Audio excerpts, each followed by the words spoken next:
Hi again. Thanks again for joining us to discuss the Master of Arts in History program here at Arkansas Tech University. We have the program director here with us and a few current students in the program.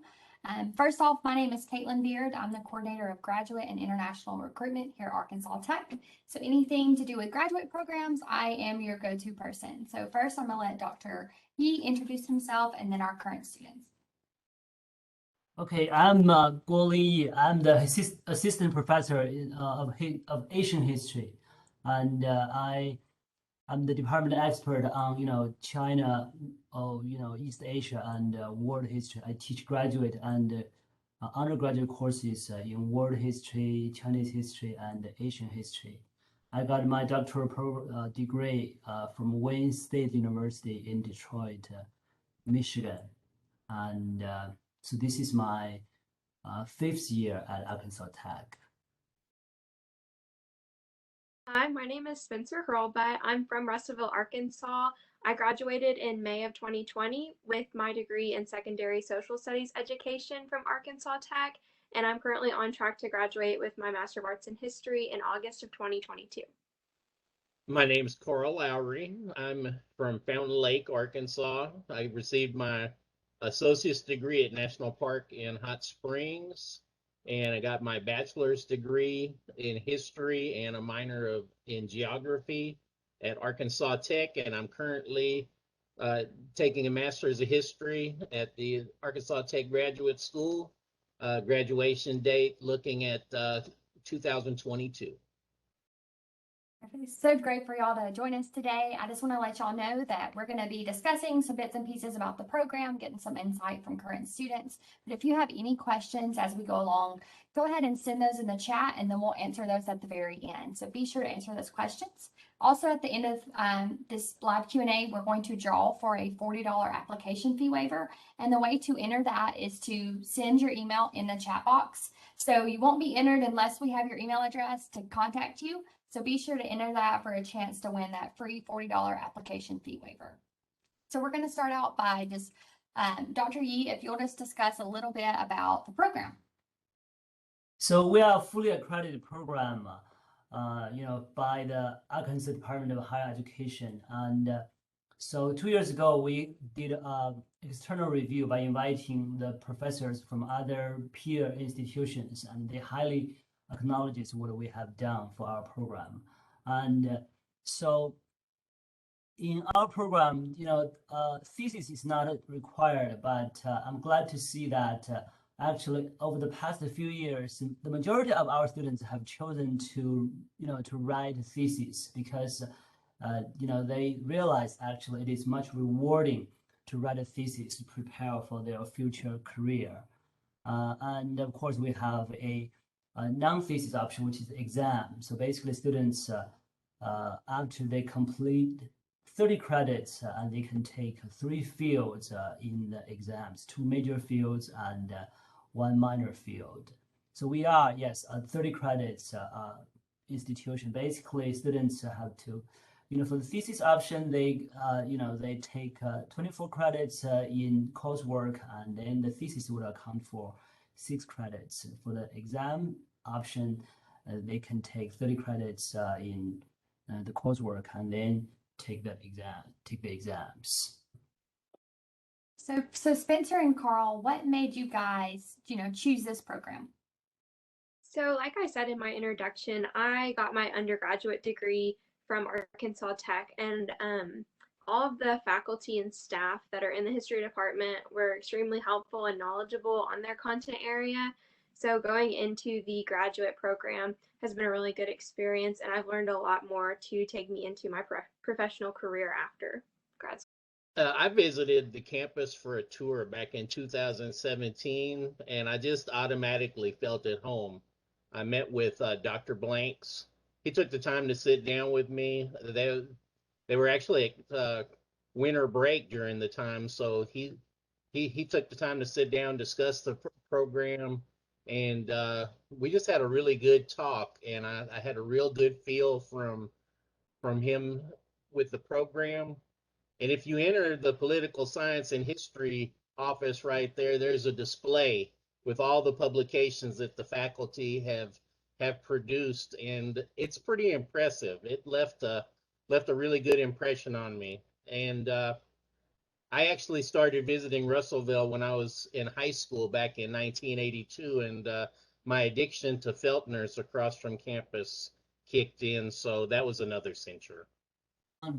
To add to what Carl said, yes, the history department is probably the most productive department in terms of research. Over the past 25 years, we published at least one book every year. I think last year our department published I think 3 books. That's huge for y'all's department here at Tech. And so, Dr. Yee, as you're speaking, my next question for you is, what are most students' next steps in the program? And I think, Carl and Spencer can definitely kind of share that, after. But how does this program actually get students to where they're wanting to go? And what does that next step what does that usually look like? So most of our graduates go into the education field. They become either college professors or teachers in high school. And so I have to say, many of our students have been admitted to the doctoral programs in University of Arkansas at Fayetteville and some universities in Texas or some in Mississippi. And one of our graduates is now actually a endowed history department chair at Coastal Carolina University. So we actually prepare. So I think the number of students who got into doctoral programs from us really shows the strength of our training. So for Carl and Spencer, what are your guys' next steps, and how has this program helped you get there?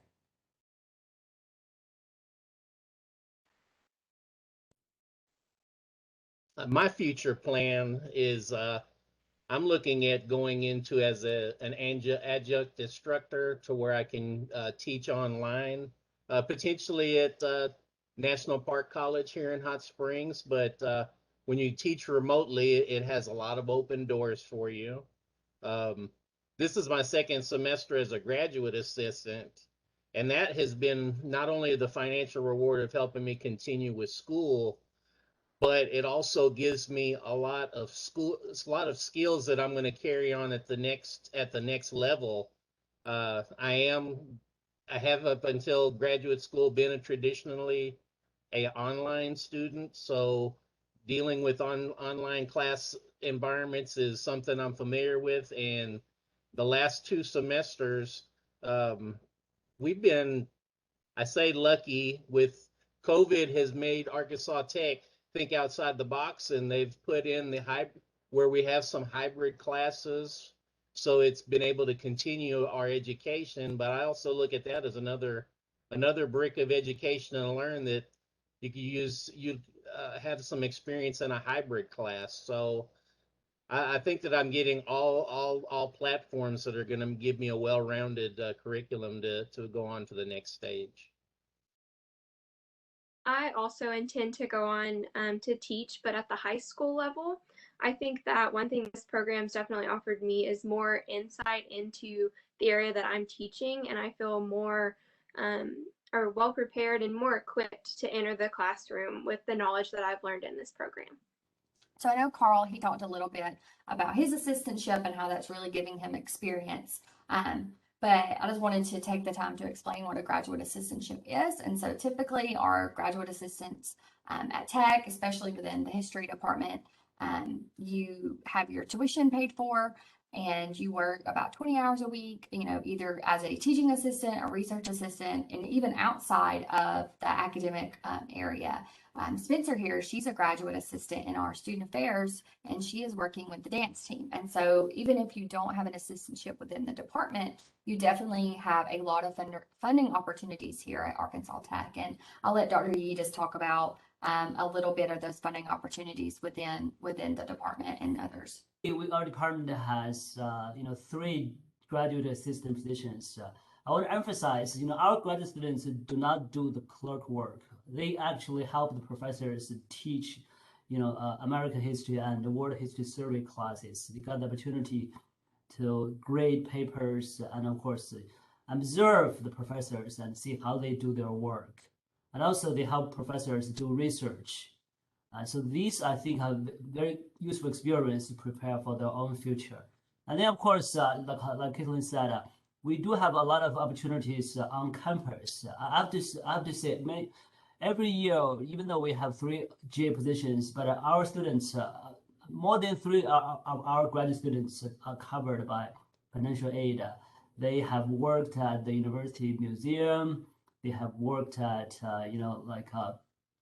disability service, and also they have also worked for other departments as graduate assistantships. So basically, yes, there are a lot of opportunities online.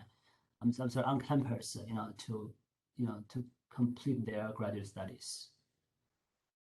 And then, of course, our department has some other, endowed scholarships, for research, for writing, and sometimes just for, based on needs.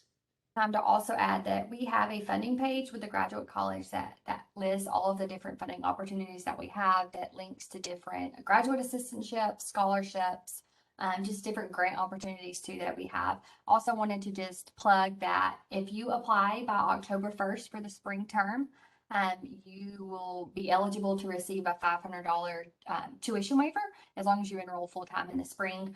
There are some other stipulations and things, but I mean, that's a free $500 off your first semester, and all you have to do is apply by the priority deadline of October 1st. If you're looking to apply for next fall 2022, that deadline is March 1st, so you do have a little bit of time. That application will actually open in October. So definitely, if you're wanting to just get a free $500, look into that. Look at our other funding opportunities. It's never too early to start looking for an assistantship and making those connections. So the sooner you start looking, the better. Ask, Carl and Spencer here, when they were looking for those. And we'll also drop the link to that page in the chat too. So my next question that I had for you guys, I just wanted to remind y'all again that, of course, we're still accepting applications for the spring semester. The priority deadline is October 1st. We'll accept applications, through that for spring, as long as there's, seats available in the program. You will go to our website to apply. You'll create an account. We use a program called GradCast. You'll make an account. You'll upload all of your application documents. If you're a current Arkansas Tech student or an alum, you won't have to worry about getting your official transcript sent. We can totally get that for you. And you'll upload all that stuff there. We'll check to make sure we have everything we need. We'll send that over to Dr. Yee to review.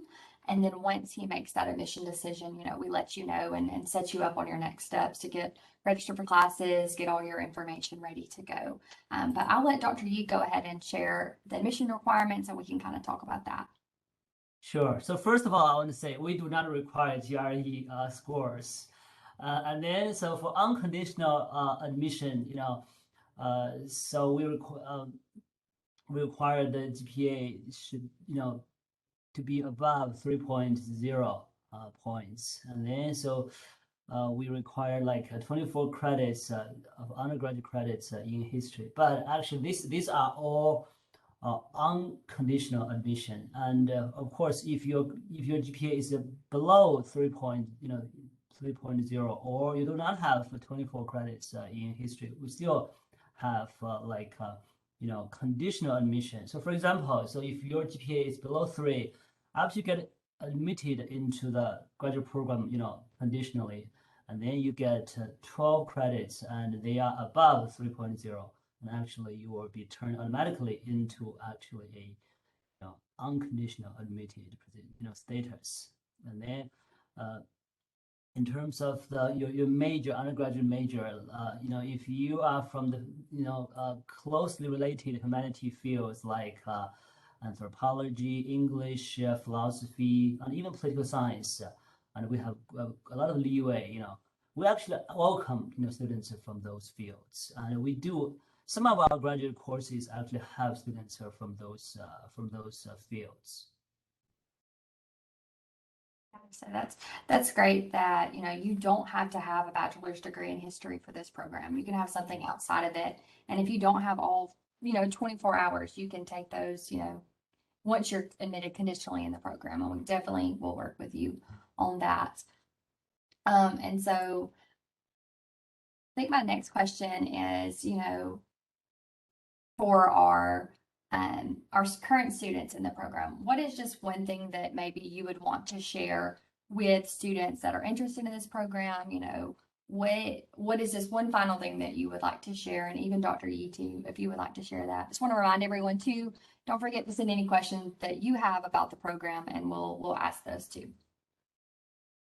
I guess one thing that I would like to share is that it's been a really good experience for me. It's definitely a transition going from undergrad to graduate school, but as I said previously, the faculty and staff is so helpful and extremely knowledgeable. So it's not something you should be scared of transitioning into, and it's something that I would recommend to anybody that is seeking a graduate program. I think one of the things that I would definitely say is a strength for Arkansas Tech is that you're more than just a student ID. All the faculty, they're very invested in you. They're always available, accessible. I can tell you, I'm working on I've already had a 30-year career, married and kids. So this is actually a new step for me. And I am also a disabled student. So there's a lot of criteria that the instructors have to work with. I have never run into one problem, and they're always very understanding and encouraging. So even if there's somebody out there that's not necessarily sure, should I go for this?